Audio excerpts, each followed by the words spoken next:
Gostaria de agradecer. Sim, liguei. Eu gostaria de agradecer o convite. Eu vou falar sobre um assunto do qual eu não sou especialista. Então, talvez eu não possa trazer para vocês as últimas novidades na área, mas eu tentei fazer uma apresentação que fosse pelo menos divertida, né? Já que é um assunto interessante. Então eu espero que seja minimamente divertido. Ok, então vou falar sobre fractais. A primeira coisa que a gente precisa falar quando pensa em fractais é sobre um pouco de geometria, né? Essa apresentação foi pensada por uma audiência bastante ampla, né? Então vamos começar com Euclides, tá certo? Que escreveu um dos livros mais didáticos, mais bem-sucedidos da história, ok? E que falava exatamente de geometria. Geometria, do jeito que a gente entende normalmente, e é mais ou menos do jeito que os gregos, desde dessa época, entendiam, é algo muito simples, feito de...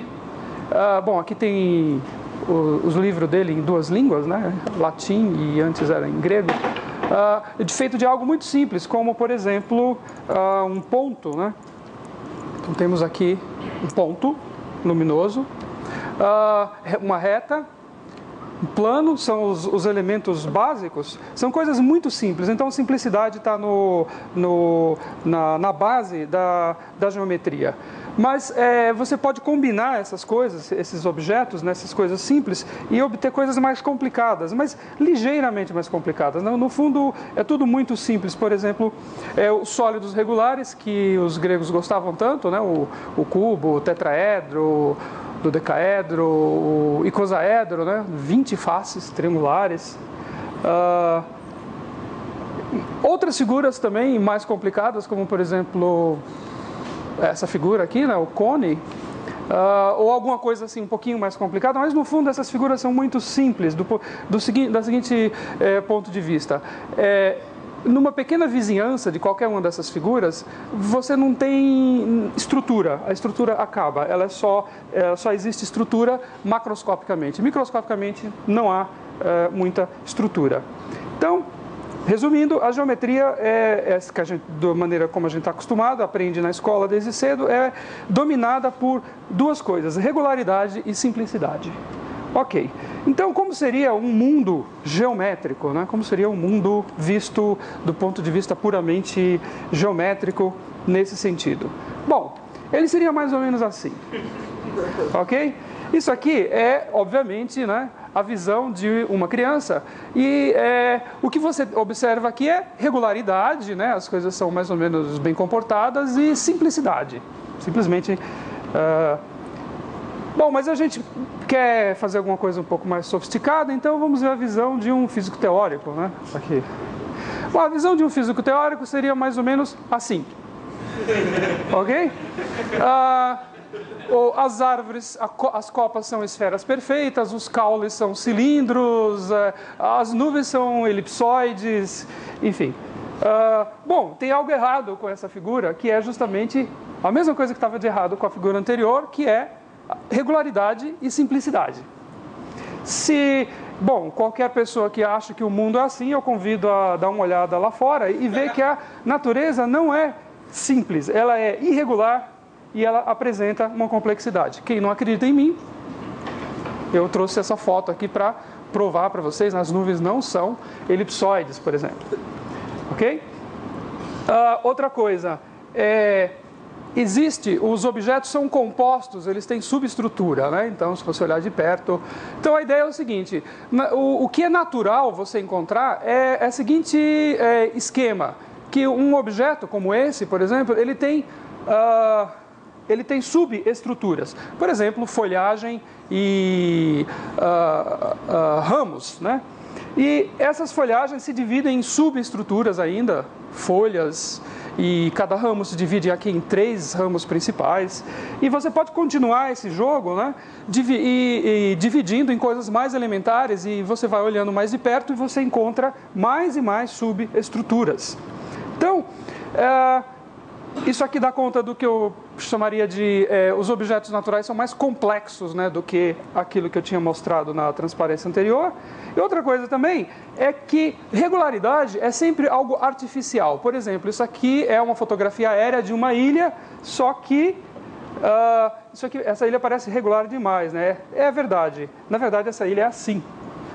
O recorte, né, de uma ilha é extremamente complicado. Ela não é regular.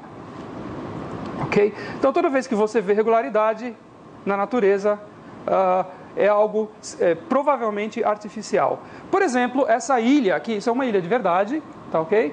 E extremamente regular, tá certo? E, ao contrário do que pode parecer, ela não foi construída por seres extraterrestres, ok? Pelo contrário, pessoas vivem lá, né? É uma ilha artificial em Dubai. Então, lição é que o mundo natural ele é irregular e complexo. Outra coisa importante é que essa complexidade ou essa irregularidade é algo que você precisa olhar em várias escalas, né?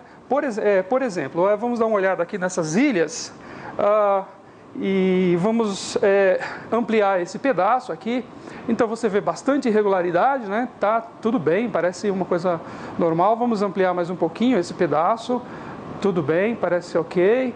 Vamos olhar mais de perto ainda e... Ops! Isso não pode ser, né? Você não pode achar... tem algo errado. Existe uma estrutura regular nessa escala, muito regular demais. Então, isso a gente não encontra na natureza. Nuvens estão entre as coisas mais irregulares que a gente consegue... A gente vê todo dia, está acostumado, mas a gente devia parar um pouco. Pensar que elas são muito complicadas, tá? Então, você tem essa figura de nuvens, tá certo? Só que se você olhar de longe... novamente, nessa escala maior, tá certo? Existe uma regularidade totalmente artificial, ok? Então, a geometria como a gente está acostumada, né, ela é composta de formas regulares e, de alguma maneira, ela é inadequada para descrever objetos naturais. Então, isso, por exemplo, se você tenta, né, força isso, né, força usar essa geometria muito regular para descrever objetos naturais, o que você vai obter é isso. É mais fácil humanizar um carro do que fazer um humano parecer gente, certo? Se você olha essa figura aqui, isso não parece muito... esse sujeito aqui parece muito mais humano do que esse aqui. O motivo é o seguinte: esses objetos são pobres em subestruturas. Eles são feitos de quadriláteros, basicamente. Então, mesmo que você aumente a resolução, não tem importância. Eles não têm subestrutura, eles são feitos basicamente de quadriláteros. Agora, isso não é necessariamente verdade. Você pode ter estruturas geométricas mais complicadas do que o que eu apresentei até agora.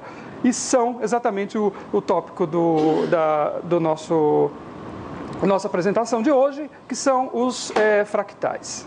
Bom, dizem que figuras valem mais que 1000 palavras, então eu simplesmente vou mostrar algumas figuras aqui e vou me manter em silêncio.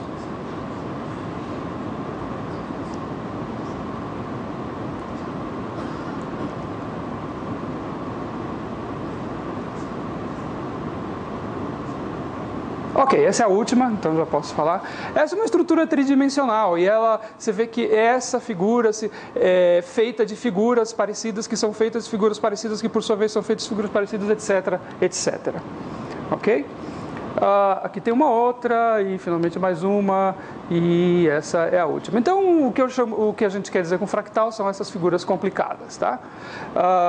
Talvez eu queira mostrar aqui um fractal melhor. Deixa eu ver se eu quero fazer isso. Acho que eu quero fazer isso.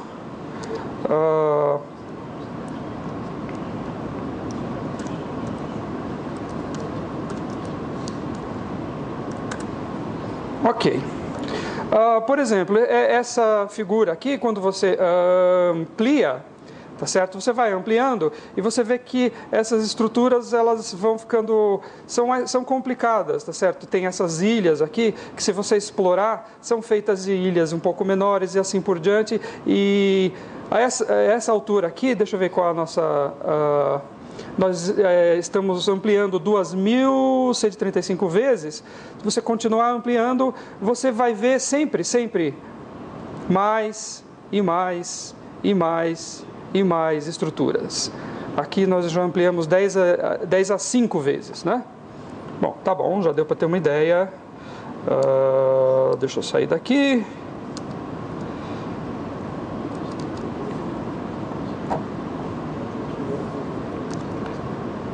Ok. Então, afinal, o que são essas figuras? Vamos olhar um pouquinho melhor a estrutura dessas figuras, né? Um fractal, a palavra vem do latim, né? É alguma coisa fragmentada, né? Fração vem do mesmo lugar, praticamente. É o seguinte, você tem uma estrutura complicada que tem as seguintes características. Primeiro, a geometria é fragmentada ou irregular. Segundo, existe uma complexidade inerente a essa figura, no sentido de que as estruturas são compostas por subestruturas, compostas de subestruturas, etc. Por exemplo, se eu fizer uma ampliação nessas duas áreas aqui, nesse quadrado e nesse, o que eu vejo é que a figura ampliada é muito parecida com a... Eu continuo vendo detalhes, né? Se eu ampliar mais uma vez, continuo vendo detalhes. E outra coisa importante que aparece na maioria dos fractais é que pedaços da figura são cópias, pelo menos aproximadas, do todo. Por exemplo, eu vou pegar esse pedaço de cima, vou ampliar e rodar de 90 graus, e vocês vão ver que ela é muito parecida com a figura inteira, certo? Então, os pedaços, né, repetem mais ou menos o que está acontecendo no todo. Opa! Acabei de apertar um botão que não devia. Ok. Muito bem. Essa aqui é a figura, digamos, padrão, né? Que você tem uma... Se você pegar um pedacinho aqui dessa figura, ela é exata uma cópia, quase exata do todo. E se você for ampliando, você sempre vê as mesmas estruturas. Então, é isso que a gente considera como fractais. Agora, uma ótima maneira da gente entender o que são fractais é olhando exemplos de como eles são construídos. Por exemplo, vamos começar com essa curva, uma curva famosa chamada curva de Koch. Está aqui a curva, né? E como é que essa curva, como é que eu defino essa curva? Como é que eu construo essa curva? Ou como é que eu dou instruções para o computador fazer esse desenho que ele fez? Bom, é simples. A construção dessa curva, você faz o seguinte. Primeiro você começa com uma linha reta. E essa linha reta, que seria o passo zero, você faz o seguinte. Você pega 1/3 dela e acrescenta, apaga, né? Isso aqui vai sumir, acrescenta um bico. Então, você chega nessa figura. Então, linha reta vira uma figura com 1, 2, 3, 4 pedaços agora. São 4 segmentos. Agora, o que você tem? Aqui eu também tenho uma reta, aqui eu tenho outra, aqui eu tenho outra, aqui eu tenho outra. Tudo que eu tenho que fazer é repetir o mesmo processo nesta e nesta. Então, aqui eu repito o mesmo processo, coloco um bico. Nesta linha eu repito o mesmo processo, aqui também, e eu chego nessa figura. E eu continuo fazendo isso. No próximo nível eu tenho essa figura, no outro nível eu tenho essa, e assim por diante. E o que eu chamo de curva de Koch é o que você obtém após infinitos passos. Então, após infinitos passos, você tem uma coisa que, por definição, né, se você fez infinitos passos, não importa quão perto você olhe, você sempre vai ver estruturas. Nunca você vai chegar numa linha simples, né, uma coisa mais simples. Aqui tem uma construção parecida, você pega essa figura e faz a mesma coisa nessas linhas, e você tem aqui o que eu chamo de ilha de Koch, né, que é essa figura aqui, tá? Que nós vamos olhar essa figura com cuidado, vamos ampliá-la mais ou menos até aqui, e se eu achar o meu mouse aqui, isso. Muito bem.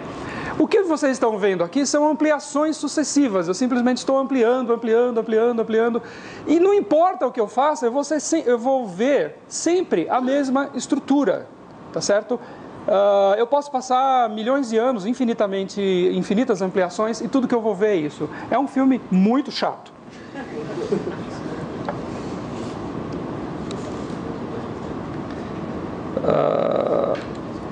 Ok. Outro exemplo, chamado tapete de Sierpinski, pode ser construído de maneira similar. A ideia é o seguinte: você parte de um quadrado, né, numa figura geométrica muito simples, e o que você faz é, imagina esse quadrado aqui dentro, que tem 1/3, o lado desse quadrado é 1/3 do lado do quadrado maior, remove, apaga essa figura. Então o que restou é só essa parte em verde. Quando você faz isso, você pode imaginar que agora você tem 8 quadrados verdes menores, tá certo? E você pode repetir o mesmo procedimento para esses novos quadrados aqui que apareceram. E remove o que está lá dentro, né? E você obtém isso. Você pode continuar fazendo isso um bocado de vezes, tá certo? E passo 3. E o que a gente chama de tapete de Sierpinski é o que você consegue depois de fazer isso infinitas vezes. O interessante é que quando você faz isso infinitas vezes, a área desse negócio é 0. Tá ok? Vamos ampliar um pouquinho, né? Fazer a mesma coisa que a gente fez. Eu espero que esse filme seja menos chato do que o anterior. Bom, então vamos ampliar. Não é tão chato quanto o anterior. Por quê? Porque quando você amplia, você continua vendo o mesmo padrão para sempre, tá certo? Esse negócio não tem fim. Simplesmente não tem fim.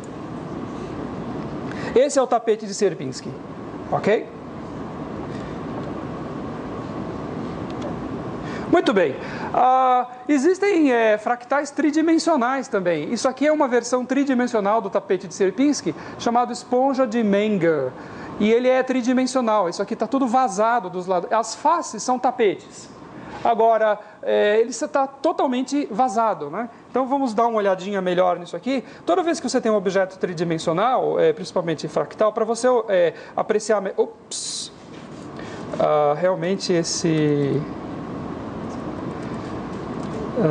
mouse aqui está me pregando peças.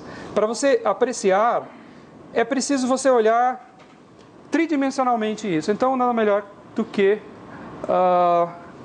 sim, eu não quero que você pergunte isso nunca mais. Ok. Deixa eu... Pronto, aqui está. Então você vê que ele é todo vazado, né? Uma estrutura... é claro que na hora de fazer esse filminho, a gente foi até um certo nível, né, de retirar sólidos. Caso contrário, isso aqui ficaria computacionalmente inviável. Ok? Mas vamos terminar. E isso dá para ter uma ideia, né, do que é esse objeto. Você só tem que imaginar um pouco que ele, na verdade, você tem que fazer esse processo de retirar quadrado, no caso volumes, né, infinitas vezes, né? Então, o volume final desse negócio é 0. E a superfície dele, final, é infinita. Tá ok?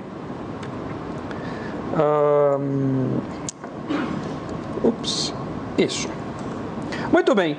Outra coisa que pode ser considerada também fractal é uma curva totalmente aleatória, como por exemplo do movimento browniano. Essa curva aqui eu vou mostrar para vocês como é que ela foi construída. Ela foi construída assim, muito parecido com a curva de Koch. Você pega os passos são, pega uma linha e você dobra essa linha. Eu simplesmente dobrei a linha. Agora você tem 2 linhas, cada uma dessas linhas vão ser dobradas. Só que, aleatoriamente, você dobra para a direita ou para a esquerda, e também o tamanho das dobras pode variar um pouco, então tem uma certa aleatoriedade aqui. Por exemplo, essa linha foi dobrada para a esquerda e essa foi dobrada para a direita, para alguém que está andando nessa direção. Muito bem. Essa é a figura que você obtém. Bom, repita a mesma coisa para cada um desses segmentos, certo? E você obtém isso, repita mais uma vez e assim por diante. Quando você fizer isso que tem 5 vezes, né? Quando você fizer isso infinitas vezes, você tem uma curva aleatória. E ela também é um fractal no sentido que cada pedaço é parecido com o todo, mas não exatamente. É parecido estatisticamente com o todo, tá certo? Isso aqui é mais ou menos o que acontece com uma ilha. Por exemplo, essa aqui é o conjunto das ilhas Fiji. Essa é uma das ilhas mais regulares. Você vê, essas outras são bem irregulares. Então, nós vamos dar uma olhada melhor nessa ilha, que é bastante irregular. Se você amplia esse pedaço aqui, certo? O que você vê é um recorte irregular. Se você ampliar de novo, você vai ver uma coisa muito parecida com o que você viu antes. Não é uma cópia, mas é muito parecida, estatisticamente parecida. Aí você, aqui já estamos em 4 quilômetros, você amplia mais uma vez, novamente a mesma figura. Você amplia mais uma vez e o que você tem é exatamente o mesmo tipo de recorte. Então, em todas essas escalas, você vê irregularidades, recortes aleatórios. Então, o contorno, né, de uma ilha é outro tipo de fractal. Bom, significa que esses fractais aparecem na natureza. Vamos ver alguns exemplos de fractais que aparecem naturalmente. Bom, por acaso esse é comestível, né? Um couve-flor, né, cortado, você vê que ele tem uma estrutura muito parecida com esse esquema aqui. O próximo também é comestível, e esse é um dos mais fantásticos. Vamos dar uma olhada melhor, né, uma coisa mais ampliada. Olha, o que você tem aqui é exatamente aquela ideia de que cada pedaço é parecido com o todo, e feito de pedaços que são parecidos com o todo, que por sua vez são feitos de pedaços que... Bom, é claro que isso não vai acontecer em todas as escalas. Uma hora, sei lá, você chega nas células, alguma coisa assim. Muito antes disso, esse esquema não funciona. Mas isso aqui é uma excelente aproximação de um fractal e ele... Aqui tem um corte dele, né, acontece naturalmente. Esse padrão numa folha também é outro exemplo. Esse aqui é um excelente exemplo. Se você cortar um pedaço aqui e ampliar, este pedaço dessa descarga elétrica é uma cópia, né? Você não tem como dizer, se você cortar um pedaço, se você está vendo o pedaço de uma descarga elétrica ou inteiro, né? Você não tem como dizer isso. Então, cada pedaço, né, se você olha, esse pedacinho aqui é muito parecido com o todo e assim por diante. Nesse caso, é um fractal aleatório, certo? Bom, outro exemplo, né, os alvéolos, as artérias e veias também se ramificando, né, dentro do pulmão também é um exemplo de fractalidade. O recorte de uma linha costeira, se você tinha alguma dúvida, né, que existe complexidade nesses recortes, aqui tem um bom exemplo. Opa, pulei um. Isso aqui é uma imagem, que, se eu não me engano, do Tibete, visto de satélite, tá certo? Você vê exatamente o mesmo tipo de coisa. Isso aqui é o rio Missouri. Todas essas um rio principal, sub-rios de sub-rios de sub-rios e assim sucessivamente. Obviamente, os galhos, né, de uma árvore, só os galhos, né, sem a folhagem, é um exemplo. Ok? Bom, isso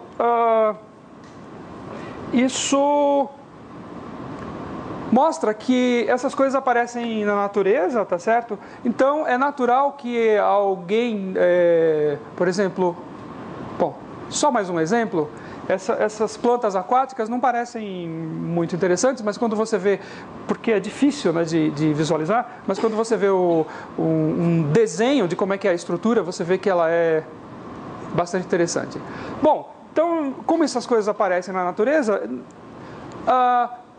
biólogos e outras pessoas naturalmente se interessaram por isso, e uma das coisas interessantes que eu queria contar para vocês é sobre os chamados sistemas L, que L é de Lindenmayer, que foi inventado por esse biólogo húngaro. O nome não é muito húngaro, né, mas... E por volta de 68, né, final da década de 60, que estava querendo entender exatamente como é que você pode modelar essas estruturas, árvores e outras coisas que aparecem na natureza. Aqui ele está segurando uma planta, né? Existe um livro, né, que eles escreveram depois, chamado... esqueci o título exato, mas é sobre o formato das plantas de um ponto de vista algorítmico, que é o que ele fez com esses sistemas L. Tá bom? Então eu vou explicar para vocês o que é o sistema L, vocês vão ver que é extremamente natural dentro do contexto de fractais. Bom, para explicar o que é um sistema L, vamos imaginar a seguinte coisa. Você tem aqui uma tartaruga que é capaz, com a cauda, provavelmente, de fazer desenhos. E ela é capaz também de receber uma sequência de instruções, tá certo? Ela tem um repertório limitado de instruções. Eu vou mostrar aqui para vocês algumas. Por exemplo, se ela recebe a instrução A, ela simplesmente avança e faz uma linha reta. Então, ela recebeu a instrução A, executa a instrução A, que significa avance, um certo passo. Outra instrução que ela pode receber é vire para a direita, um ângulo fixo, né? Você pode fixar o ângulo. Então ela recebe essa instrução, executa, virou para a direita, não fez nada, ela não desenhou, ela só virou para a direita. Próxima instrução, avance. E assim sucessivamente. Aqui ela vai virar para a esquerda 2 vezes, né? 1 vez, 2 vezes, avançar, virar para a direita e avançar. Veja o que ela desenhou. Muito bem. Se você, então, dá uma sequência de instruções, por exemplo, se ada e ada, você fala para ela ada e ada e ela desenha isso. Ok? É uma tartaruga extremamente inteligente. Muito bem. Mas isso é meio chato, né? Você ficar dando ordens. Por exemplo, talvez você queira gerar essa sequência aqui. Muito grande, né? Essa sequência. Talvez exista uma maneira mais fácil. Bom, aí o que você faz? Você compra uma tartaruga um pouco mais inteligente, que é capaz de fazer a seguinte coisa. Primeiro, existe um estado inicial, onde ela começa.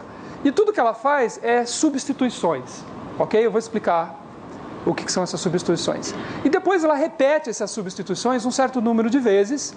E tem algumas instruções aqui, alguns parâmetros que você coloca, como por exemplo, quanto é que ela tem que rodar para a direita, para a esquerda, coisas desse tipo. Vamos lá. Então, vamos começar com esse sistema L aqui. É muito simples. O estado inicial é A. E a regra é, toda vez que você encontrar a letra A, substitua por ada e ada. E faça isso 3 vezes. Muito simples. Então, o que ela faz? Ela começa com a letra A e ela, muito sabiamente, substitui a letra A por ada e ada. Ok. Agora ela pega esse ada e ada, e as letras A estão em azul, né? Ela vai substituir cada letra A por ada e ada. É isso que está pedindo para fazer. É muito simples, é um algoritmo muito simples. Bom, esse A vira ada e ada, depois tem o D, esse A vira ada e ada, depois tem 2 Es, um outro ada e ada, que está em amarelo, D, ada e ada. Faz isso mais uma vez, tem uma sequência enorme, porque cada um dos As vão ser substituídos por ada e ada. Ok? E executa a linha final. Quando ela executa a linha final, o fractal de Koch. Okay? É claro que isso é verdade. A gente já deveria ter desconfiado que ela ia gerar o fractal de Koch. Por quê? Porque o que esse sistema L está falando para a gente fazer é exatamente o que a gente estava fazendo com os desenhos. O A é uma reta. Substituir A por ada e ada é pegar essa reta e transformar nisso. Fazer isso muitas vezes é você fazer em cada pedacinho e você obtém a curva de Koch, só que está de cabeça para baixo. Depois tem um motivo para estar de cabeça para baixo, é que eu comecei com D, né? Eu devia ter começado em vez de direita, com esquerda, mas enfim. Agora eu vou mostrar mais exemplos de sistemas L, porque vocês estão vendo que é uma maneira natural de você descrever e produzir fractais. Tá certo? Por causa dessa regra de substituir coisas dentro de outras coisas. Exemplo 1.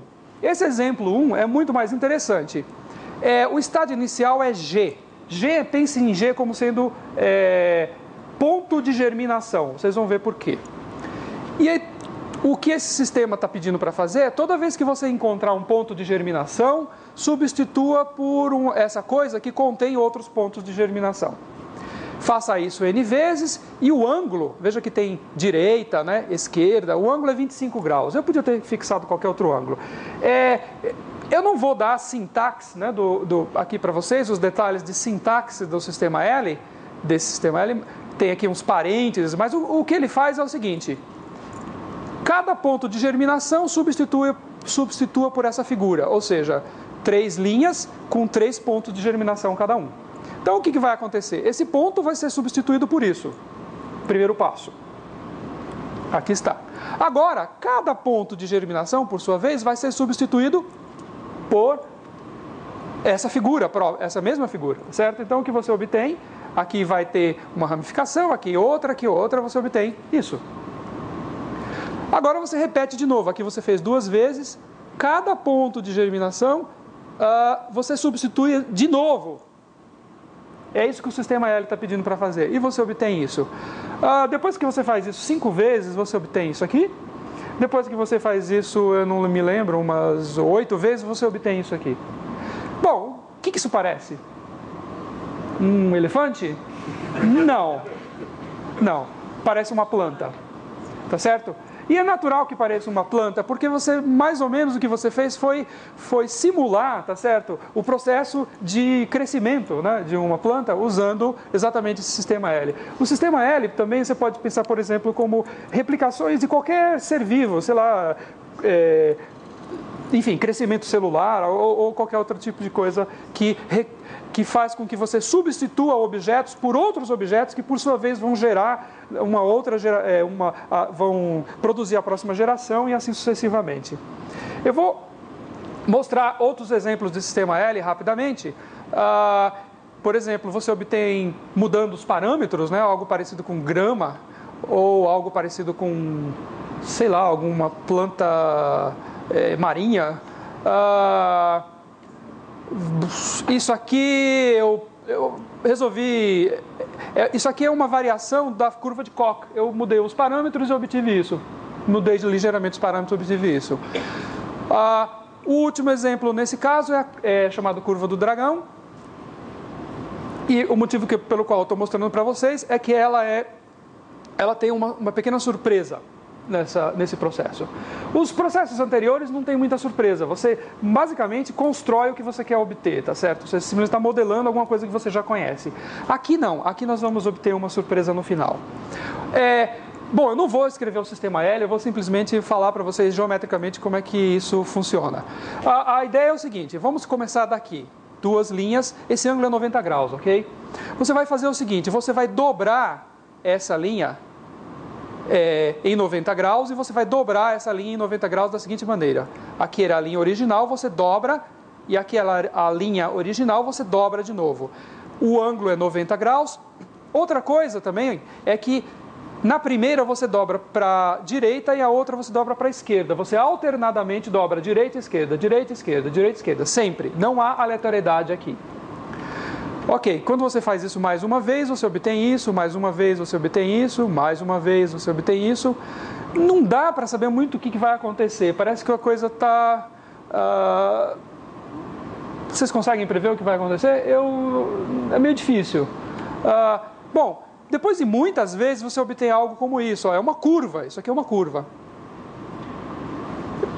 Está começando a se formar um padrão, mas essa curva, ela tem uma surpresa quando você faz infinitas vezes, é que você obtém uma região totalmente preenchida. Ela preenche essa região azul. Não há ponto sobrando aqui que não seja transpassado pela curva. Ela é uma curva que preenche uma área. E olhando para o que a gente estava fazendo, é meio que impossível prever que você vai obter uma coisa desse tipo. Inclusive esses recortes todos aqui é um pouco surpreendente. Ok? Muito bem. Essa coisa também pode ser usada, em vez de uma tartaruga, tá certo, para fazer desenhos, você pode pedir para um animal que emite som, né, fazer a mesma coisa. Qual é o truque? é transformar essas informações em coisas que não são vá para frente, vá para a direita, mas, por exemplo, se fosse geométrico, você obteria isso. Ao invés disso, faça um esquema onde você tem notas musicais dentro dessa tonalidade. Você tem que escolher coisas, né, como ângulos, cores, escolha uma tonalidade, e existe uma maneira de você transcrever desse sistema L para durações, né, quanto vai durar cada nota, e o que você obtém é isso. Veja que imita mais ou menos o que está acontecendo aqui com o fractal geométrico, ok? Então está aqui o que a gente viu, e claro, a gente vai ouvir isso para ver como é que é. Deveria tocar. Se não tocar, eu faço na força bruta, aí certamente toca. Não tocou, não tem problema.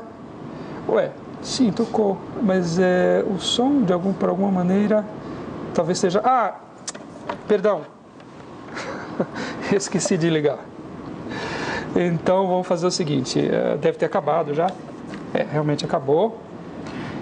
Não faz mal, tá? Vamos fazer de novo.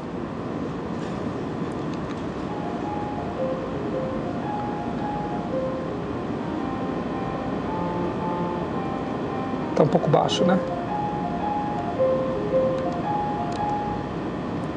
Tá um pouco baixo, né? Alguém precisa tocar de novo ou não? Hã? Deu para ouvir, né? Ah, toca de novo. Ok. Tá bom. Ó, esse aqui esse aqui eram filmes muito chatos, esse aqui é ligeiramente menos chato, né?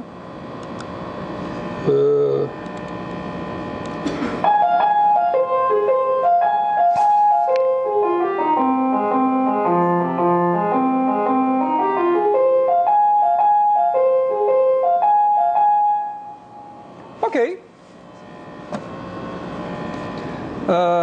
Muito bem, vamos... Tá ok. Então, mas você pode fazer outras coisas, você pode pegar outras curvas com outros esquemas de interpretação e você obtém, por exemplo, isso.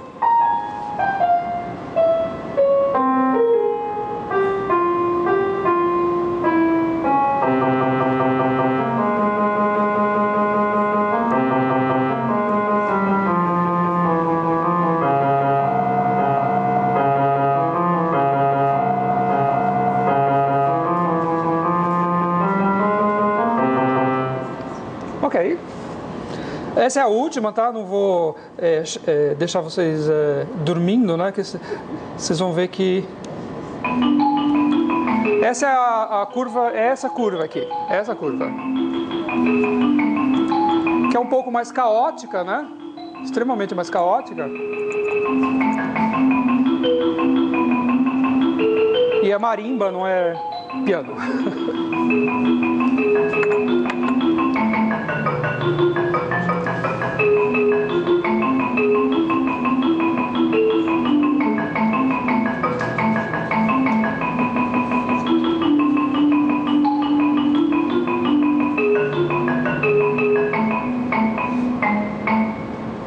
Ok. Ok, vocês devem estar se perguntando, uau, por que isso parece com música, né? Já que foi gerado por um troço... Bom, a verdade é o seguinte, você tem um monte de parâmetros que você pode mexer, tá certo? E vários sistemas L, várias curvas que você pode... E esses parâmetros, por exemplo, tonalidade e outras coisas mais, tá certo? Quanto de espectro, né, de notas mais altas e mais baixas você vai incluir, tem tudo isso que você tem que escolher. E você faz várias escolhas, e o que você faz normalmente? Você escolhe aquilo que parece mais natural. Então eu vou mostrar aqui para vocês o que eu fiz com aquele som para que ficasse um pouco mais parecido com música. Eu fiz mais ou menos o que eu fiz com essas figuras aqui. Eu vou mostrar duas figuras para vocês. Foi selecionar... Oi? Foi selecionado... exemplo selecionado, tá certo? Isso aqui parece com alguma coisa... não vou dizer o que é, isso aqui parece com uma outra coisa, também não vou dizer o que é, mas se você faz um pouquinho de manipulação, tá certo? O que você obtém, isso é um fractal, tá? Você obtém um bispo fractal. Ok? Então, é claro, você pode manipular, você pode escolher, né, os parâmetros até você obter alguma coisa que parece com alguma coisa familiar. Ok? Então, não é tão surpreendente que aquilo parecia música. Muito bem. Agora, eu gostaria de mudar um pouco o foco, que é o seguinte: todos esses fractais que a gente viu aí são fractais que você constrói. Você chega e fala, eu quero um fractal, aqui estão os parâmetros, vou mexer ali, vou mexer acolá, e voilà, você tem um fractal. Ok? O sistema L garante que você tem subestruturas, etc. Mas não, os fractais aparecem de maneira, digamos, não intencionais ou naturalmente. Principalmente, por exemplo, eu vou mostrar alguns exemplos em matemática. Bom, vamos começar com alguma coisa muito familiar, né? No ensino médio, a gente aprende sobre, fundamental, aliás, sobre frações. E fração irredutível. Eu quero olhar todas as frações irredutíveis de entre 0 e 1. Por exemplo, frações com denominador 1 só tem duas. Essas duas aqui, 0 sobre 1 e 1 sobre 1. Bom, então eu pego as duas. Agora aqui eu tenho frações com denominador 2. Tem essa fração aqui, mas ela não é irredutível. Ela já apareceu aqui, ela está aqui. Essa também já apareceu, está aqui. Então, desse conjunto de frações com denominador 2, eu vou pegar só uma. Agora, desse aqui, essas duas já estão lá, né? Eu pego só 1/3 e 2/3, porque essa eu posso simplificar. Aqui, por exemplo, 2/4. 2/4 é 1/2 se eu simplificar. Então já está lá, eu não pego as que estão em vermelho, eu pego só as que estão em preto. E faço a mesma coisa para 5. E aqui eu tenho um conjunto de frações até o nível 5, ou seja, com o denominador no máximo 5. Ok? Agora, eu vou fazer o seguinte, vou desenhar, aqui é a reta real, a fração P sobre Q, no ponto P sobre Q. E vou desenhar um disco que tem diâmetro 1 sobre Q quadrado. Daquelas frações irredutíveis, ok? Então, por exemplo, aqui está a fração 0 sobre 1 e 1 sobre 1. Quando eu incluo a fração meio, olha onde ela vai parar. Vai parar aqui. Quando eu incluo a fração 1/3 e 2/3, elas vão parar aqui. Elas encaixam perfeitamente. Parece coincidência, né? Bom, e se eu colocar as outras? Puxa, também encaixa. E as próximas? Também encaixa. Perfeitamente. Elas são todas, estão todas perfeitamente tangenciando umas às outras. E se você fizer isso para todas as frações irredutíveis são infinitas, né? O que você obtém é isso aqui.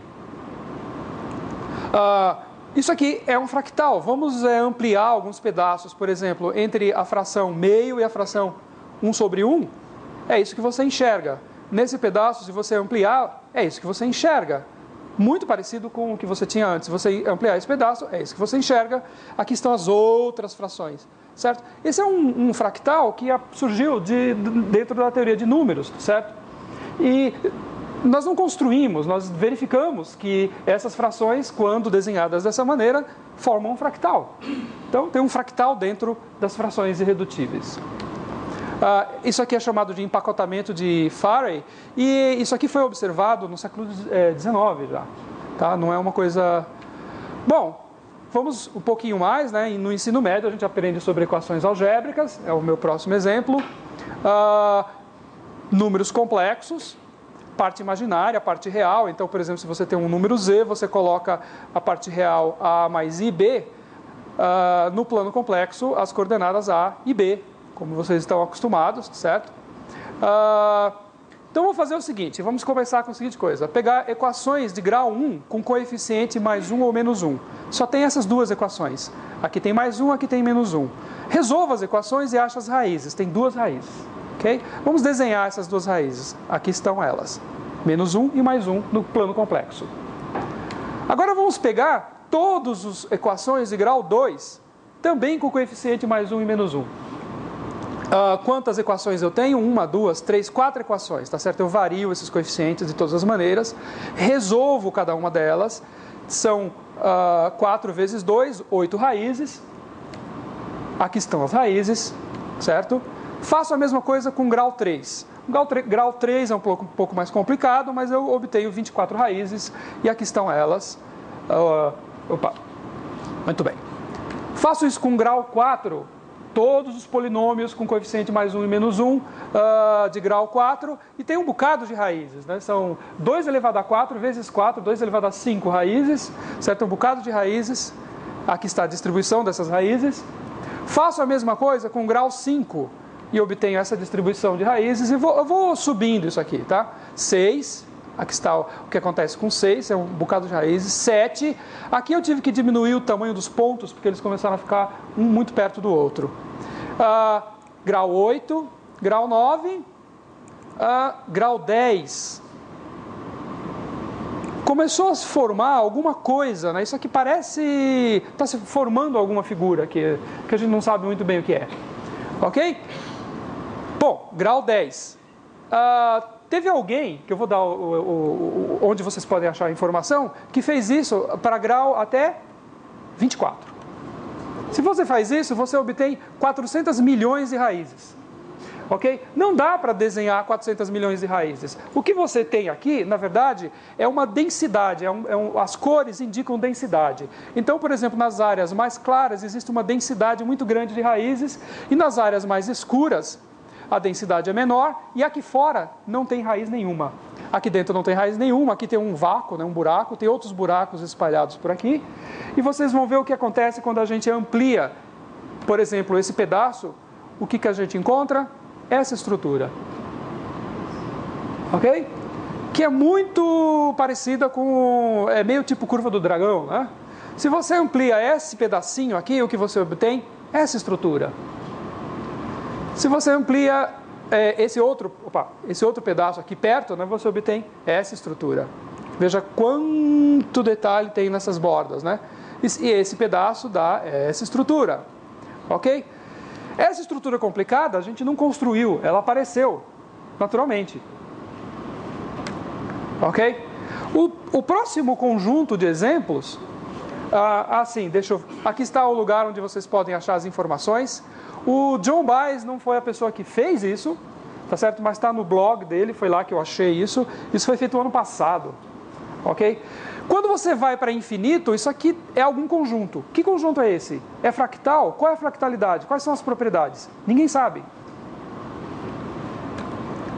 Sistemas dinâmicos é o meu próximo conjunto de exemplos. Eu vou mostrar 3 exemplos. Eu vou começar com o sistema dinâmico mais simples que existe, que todo mundo conhece, que é um sistema dinâmico que vocês provavelmente encontraram no jardim da infância, não é nem ensino médio.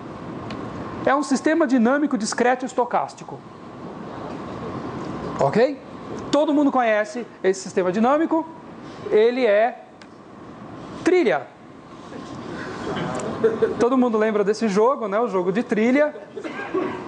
Ele é um sistema dinâmico, certo? O que significa isso? Significa o seguinte, que você tem aqui um objeto, né? Que é você jogando versus o seu colega, e ele evolui, tá certo, ao longo da trilha, e ele tem certas regras. O que vai acontecer no próximo passo depende de onde você está e de um certo conjunto de regras que vocês conhecem muito bem. Por exemplo, é aleatório, né? Você joga um dado, se sair o número 5, você anda 5 casas. Aí você joga de novo, sai o número 4. O que você faz? Anda 4 casas. Mas agora tem uma instrução aqui que diz: corra do lobisomem, avance uma casa. Ok? O que você faz? Muito sabiamente, né? Você corre do lobisomem.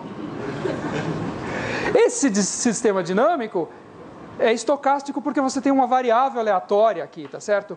Eu gostaria de eliminar essa componente aleatória. Eu gostaria de simplificar o exemplo anterior e pegar um sistema dinâmico determinístico.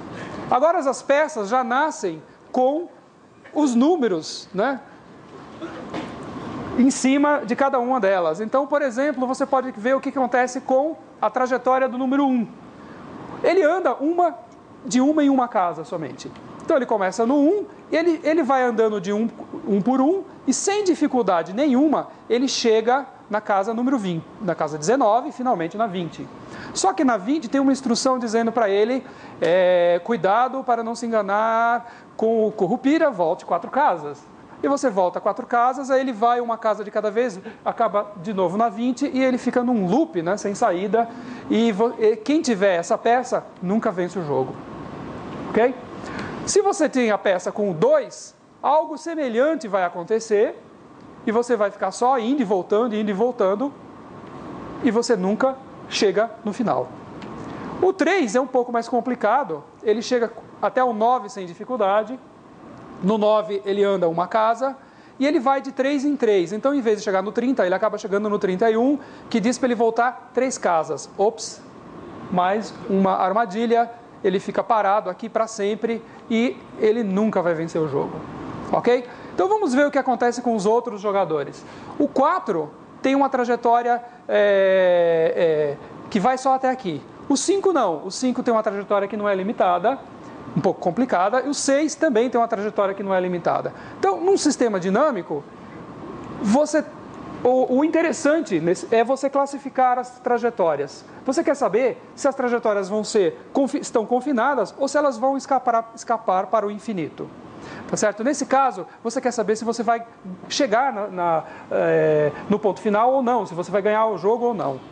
Então, o que você faz? Você tem um certo espaço de configurações, que é a trilha, e um parâmetro que você escolhe. Conforme o valor do parâmetro, você pode se perguntar se a órbita é limitada ou não. Veja aqui, por exemplo, todos esses pontos têm órbita limitada e os 5 e 6 têm órbita não limitada. Essa é a questão fundamental que a gente quer resolver para um sistema dinâmico. Então vamos pegar um sistema dinâmico um pouquinho mais complicado. É uma espécie de trilha bidimensional determinística. Aqui está a situação. O espaço de configuração é o plano complexo. O ponto de partida é o número 1, Z0. E a chegada é o círculo de raio 2. Você quer saber se partindo do Z0 você chega no círculo de raio 2. Aqui está a regra, né? Dado uma configuração, você gera outra por essa regra aqui, que é muito simples, é só multiplicar por C. C é um parâmetro real, vezes uma fase, vezes EN. Então, por exemplo, aqui estão os 3 primeiros pontos da trajetória. Por exemplo, se o C for meio, a trajetória é limitada, ela converge para zero, essencialmente. Se você tiver C.7, ela também não chega no círculo de raio 2. É uma trajetória limitada. Ponto 8 também, ponto 9 também. 1 é um círculo perfeito, só que de raio 1. Então você está confinado. A trajetória, quando o parâmetro é 1.1, trajetória não confinada. Não confinada, etc. E se basta pensar uns 10 minutos, você chega à conclusão que existe essa espécie de diagrama de fase, né, onde você tem, para valores dos parâmetros entre 0 e 1, órbita limitada. Daqui para frente, órbita não limitada. Bom, aqui chegamos ao exemplo final, que é um sistema dinâmico um pouquinho mais complicado, só que eu vou mudar as regras, tá? Os parâmetros agora serão números complexos. Então, em vez daquele dado com aquelas cabeças, né, dos pinos com os números, né, ou do número real, eu tenho um número complexo como parâmetro. Ele vai dizer que órbita que eu estou falando. A partida, né, o ponto de partida é o Z0, é a origem, é o zero. E o objetivo é saber se você chega ou não ao círculo de raio 2. Muito bem. A regra é o seguinte: para chegar na próxima configuração, pegue a configuração atual, eleve ao quadrado e some o valor C. Bom, o que acontece? O primeiro ponto da trajetória é sempre C, porque o ponto inicial é 0, né? Então dá C. O segundo ponto da trajetória é C quadrado mais C, o terceiro é uma coisa mais complicada, o quarto é uma coisa mais complicada ainda. Okay? Então vamos ver o que acontece, por exemplo, se você escolhe C igual a 0.3 menos 0,1 I. Essa é a parte imaginária. Você está aqui, um pouquinho fora do eixo real. Bom, a trajetória que você obtém, essa trajetória aqui, ela é limitada, ela é toda encaracolada. Aqui ela não vai sair dessa região, nunca. Mesmo depois de infinitos passos, você está limitado ainda. Se você escolher um outro ponto, esse ponto aqui, por exemplo, você obtém essa trajetória que vai ficar circulando aqui para sempre. Essa é uma trajetória um pouquinho mais interessante, mas ela circula e o raio vai diminuindo, você não consegue chegar no destino. Opa, essa você consegue. Ela é um pouquinho diferente da outra, né? Aqui é ponto 4, essa aqui é ponto 45. Aqui tem uma outra, tá? Esse é o número complexo que você escolheu, bastante complicada. Então, a pergunta é, para que valores de números complexos eu tenho uma trajetória limitada? É isso que eu quero saber. Bom, uma resposta parcial é isso aqui. Toda vez que você escolhe um parâmetro dentro dessa região preta, você obtém uma trajetória limitada. Aí, se eu escolher aqui, eu obtenho uma trajetória limitada, aqui fora, não sei. Eu só estou dizendo que isso é uma resposta parcial. Eu tenho certeza que para todos os pontos desse cardioide e mais desse disco, para o parâmetro C, a trajetória será limitada. É só isso que eu sei. O que eu quero saber, tá certo? E quem fez isso foi estava escrito anteriormente, né, o Fatot. Ele não tinha computadores para fazer isso, então ele conhecia um pouco desse conjunto, mas não muito. Ele provou algumas coisas, e esse conjunto é o conjunto de Mandelbrot. Ou seja, os valores da constante C, tal que esse sistema dinâmico tem uma órbita limitada. Como é esse conjunto?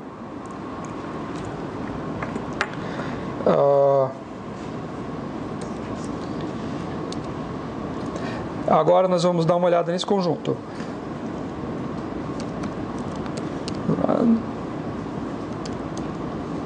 Ok?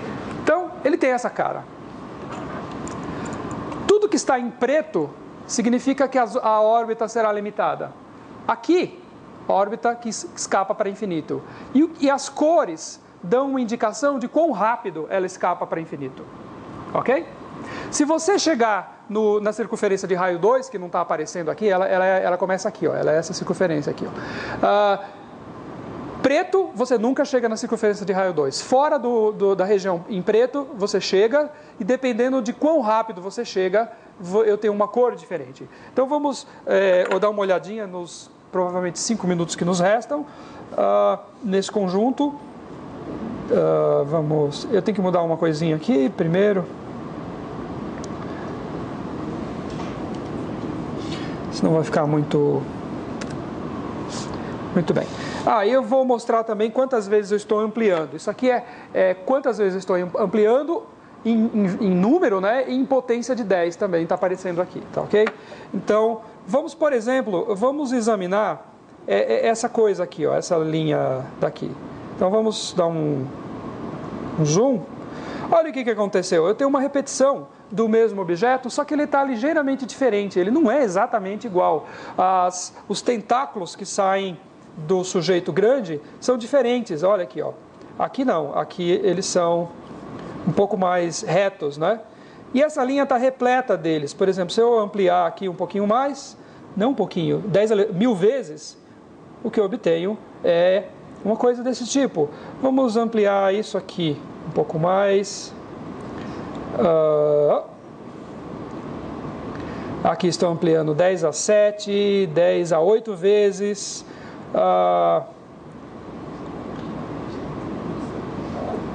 10 a 10 vezes. Ok? Veja quão complicado é esse objeto. Ninguém construiu esse objeto intencionalmente. Ele apareceu simplesmente fazendo a pergunta: quais são as órbitas que são limitadas? Esses pontos aqui são órbitas limitadas. Aqui existe uma cadeia, né, de órbitas limitadas e conjuntos que são extremamente complicados tanto quanto esse. Cada pontinho desse contém coisas tão complicadas quanto essas, que por sua vez contém coisas tão complicadas quanto essa, e assim sucessivamente. Aqui nós ampliamos já 1000 vezes. Bom, vamos sair um pouquinho, vamos voltar. Opa! Vamos voltar.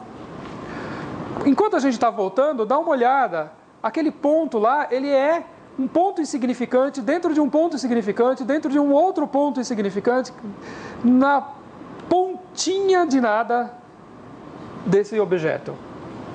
E ele começa a ficar mais complicado à medida que você, por exemplo, vamos olhar essa região aqui. Essa região, os tentáculos não são linhas retas, eles são extremamente complicados, certo? Então, sei lá, tanto faz o que a gente olha, a gente vai encontrar coisas complicadas. Vamos ver se tem algum Mandelbrot aqui, algum conjunto aqui dentro. Eu não posso... Parece que sim. Aqui está. 10 a 12 vezes nós ampliamos. Ok? Só que olha só, agora ele é muito mais complicado. Aquele outro era mais reto, né? E se você tem que imaginar que aqui dentro tem um mundo igualzinho esse que a gente acabou de fazer 10 a 12 ampliações. Isso vai continuar para sempre. Tá certo? Não importa quanto você aumente. Opa, vamos voltar. 10 a 12, 10 a 13 é o máximo que a gente consegue ir. E esses tentáculos, eles ficam cada vez mais complicados. Eu vou mostrar só mais um. Você pode passar horas examinando esse negócio aqui. Por exemplo, aqui nesse abismo, vamos olhar um pouquinho esse abismo entre os dois, tá certo? Aqui as coisas são bem diferentes, olha isso.